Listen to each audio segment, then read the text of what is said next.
Olá, estamos aqui com o projeto Explorando o Espiritismo, a minha relação com o mundo, falando esse mês sobre obsessão. Hoje, então, o tema da nossa reflexão é o poder dos seus esforços na cura da obsessão.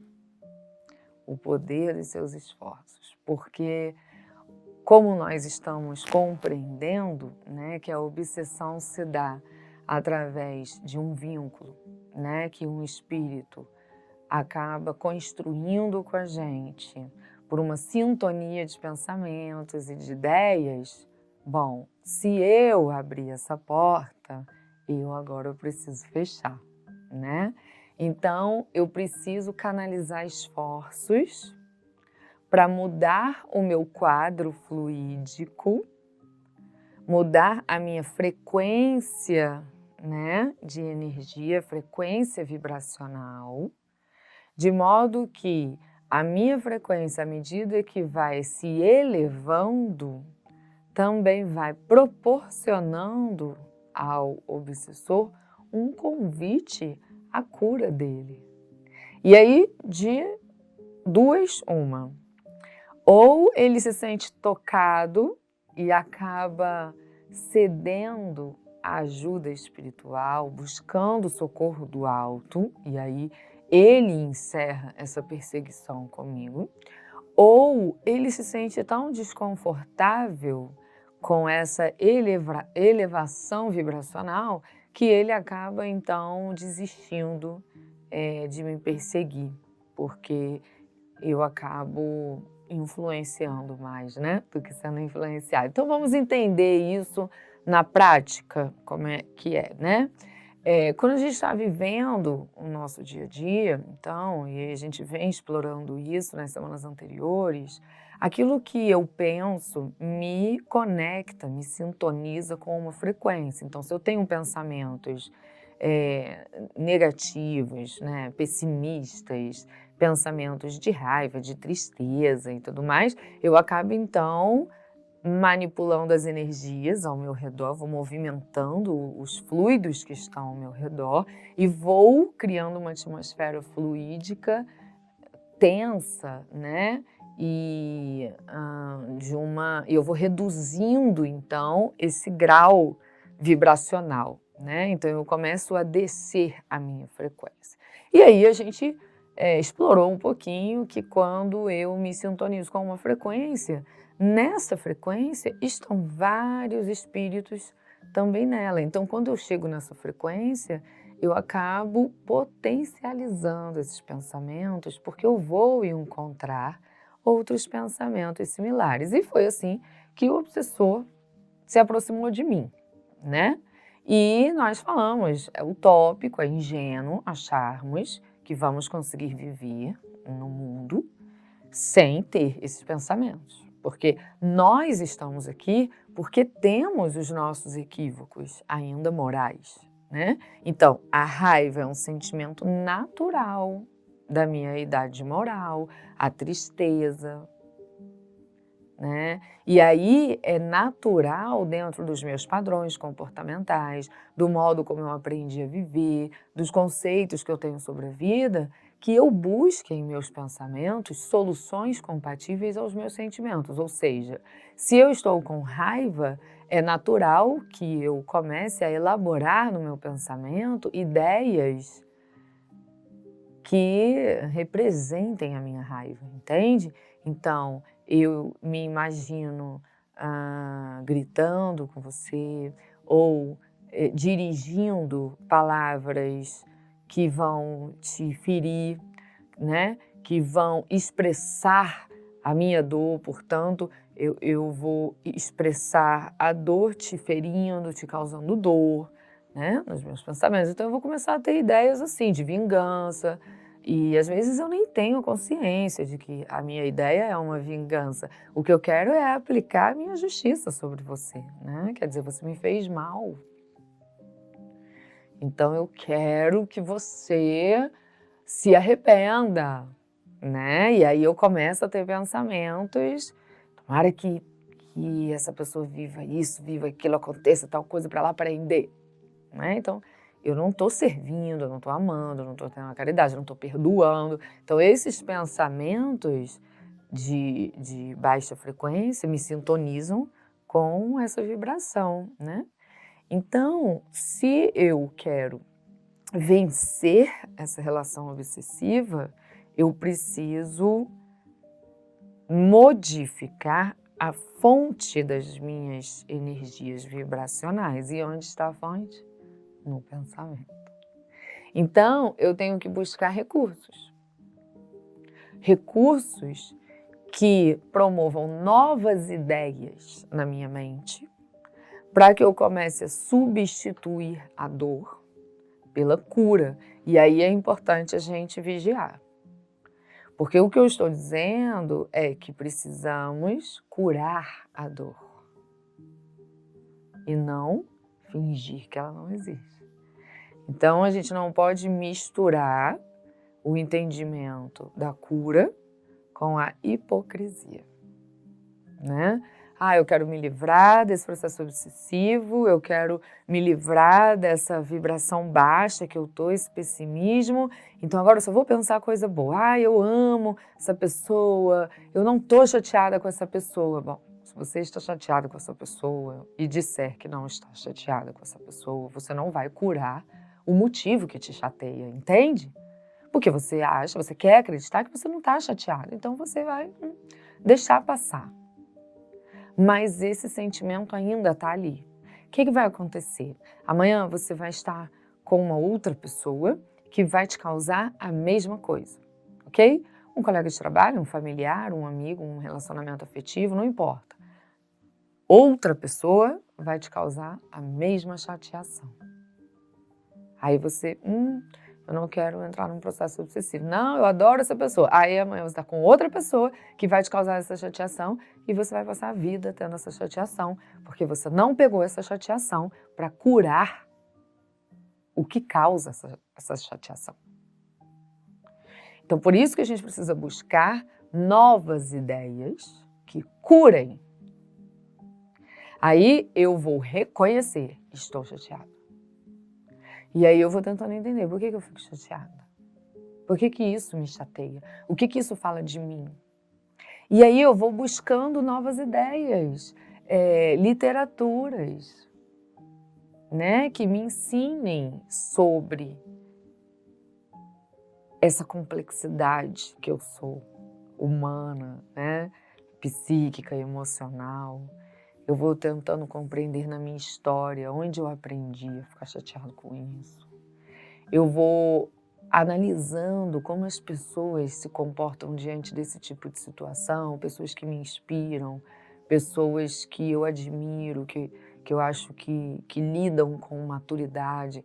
Como que elas conseguem lidar com isso sem essa cólera que eu estou sentindo? Então, só o fato de você reconhecer que precisa tratar e de buscar recursos já começa a movimentar suas energias para outras vibrações. Porque a vibração de estar com raiva e querer estar com raiva, querer alimentar a raiva é uma. A vibração de estar com raiva e querer curar a raiva é outra, né? Se você está doente e não quer se curar, você fica em casa, você continua na sua rotina, mas se você está doente e quer se curar, o que você faz? Procura um hospital. Percebe, a mudança de lugares? Você vai para um lugar adequado, entende? Então, o esforço é para a cura.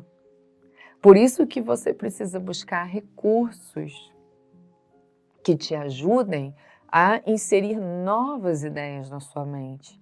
Porque quando a gente está num processo obsessivo, nós já estamos envolvidos com esses pensamentos negativos, com os sentimentos negativos. Eles são reais e estão já aqui em mim. Então, como é que eu modifico isso? Né? Eu busco leituras, músicas, entretenimentos, diálogos, recursos que insiram novas ideias na minha mente para que eu vá buscando curar isso, para que eu vá buscando compreender, me trabalhar. Aí eu vou exercitando condutas mais coerentes com a cura que eu quero, ao invés de manter a conduta que alimenta, né, essa vibração baixa.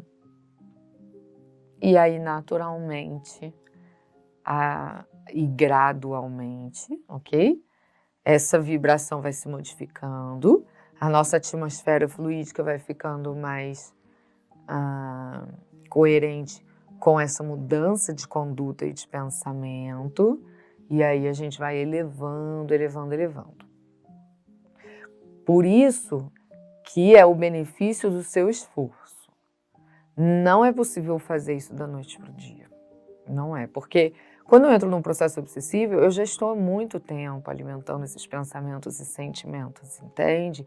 Então existe já um padrão, existe um certo vício, ali, um costume. Eu preciso desconstruir isso, então eu tenho que repetir. Repetir, repetir. Aí vira e mexe, aquele pensamento volta de novo, aí eu busco. Então é natural que a gente acabe desistindo desse processo de cura, porque requer um esforço meu, né? E é muito mais fácil a gente chegar na casa espírita e pedir, me dá um passe aí, né? Me dá um passe. Então, nós buscamos ajuda porque nós reconhecemos que não estamos bem. Somos frágeis. Ainda não temos uma resistência moral integrada com a lei de amor, né? A lei divina.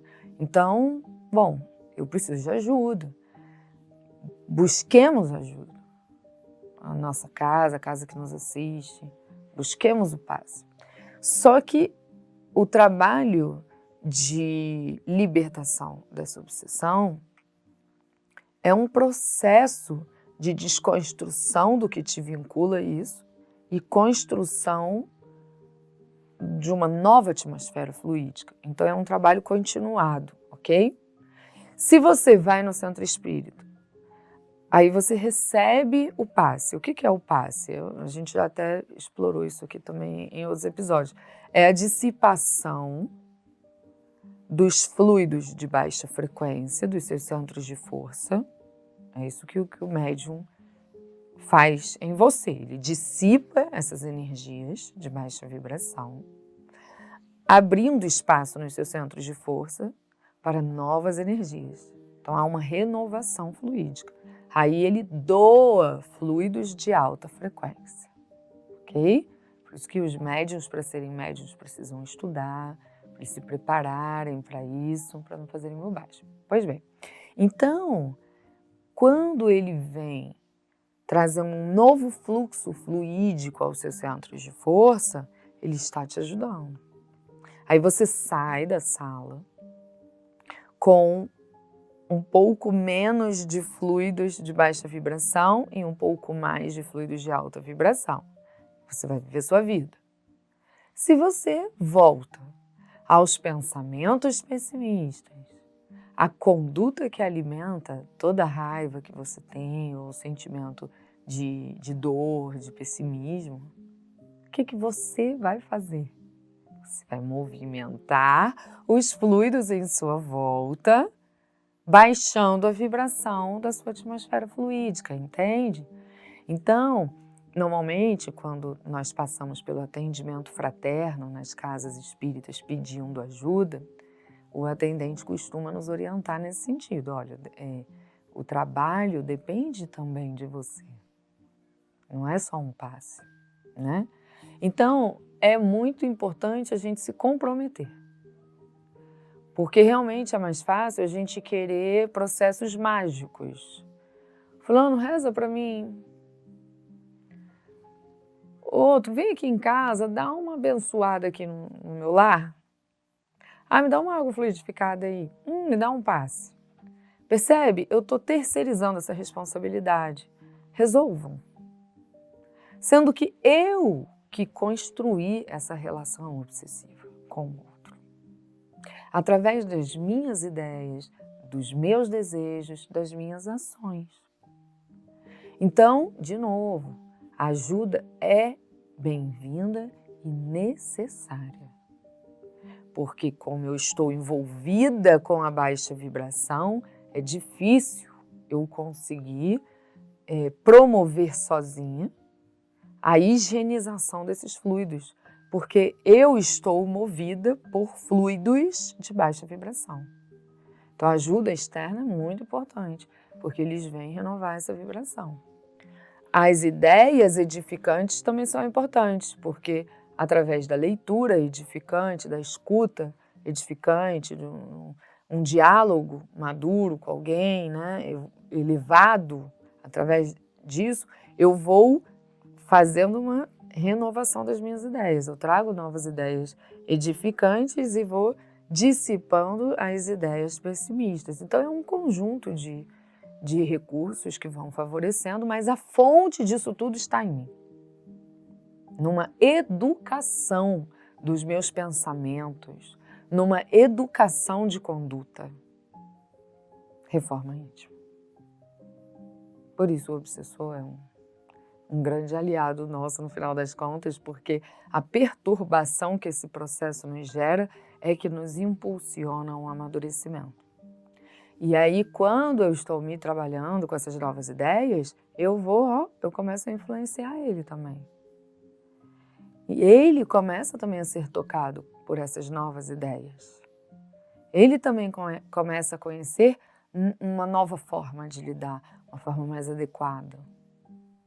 Ele começa a se sensibilizar com as energias mais elevadas que vão começando a preencher meu perispírito através do passe.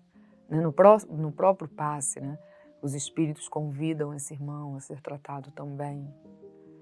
E aí por isso que eu disse no início da reflexão, ele acaba sendo curado através desse processo obsessivo. Então é uma cura mútua. Eu me curo, ele se cura. A gente repara as nossas histórias e se liberta. Ou ele começa a se incomodar com isso e ele não quer participar disso, não quer mais se sentir tocado por isso e aí ele se distancia. Se distancia e fica esperando o dia que eu tombo de novo, aí ele vem de novo com as ideias dele, né? Então vamos viver a vida no mundo sem medo dos obsessores. A gente não tem que ter medo dos obsessores, não, porque eles são um efeito da nossa natureza, são relacionamentos que vêm, né, e participam mesmo da nossa vida, impulsionando o amadurecimento. O que a gente precisa se atentar não é a não entrar num processo obsessivo, é a não entrar na ideia que fere a lei de amor. E se entrar, buscar recursos para sair. Porque eu vim aprender a amar. Então, o tempo todo que eu estiver vivendo, eu tenho que buscar meios de me integrar a isso. É isso que me liberta. É isso que me protege. É isso que me eleva. E é isso que eu vim fazer aqui. Semana que vem, a gente continua. Até lá.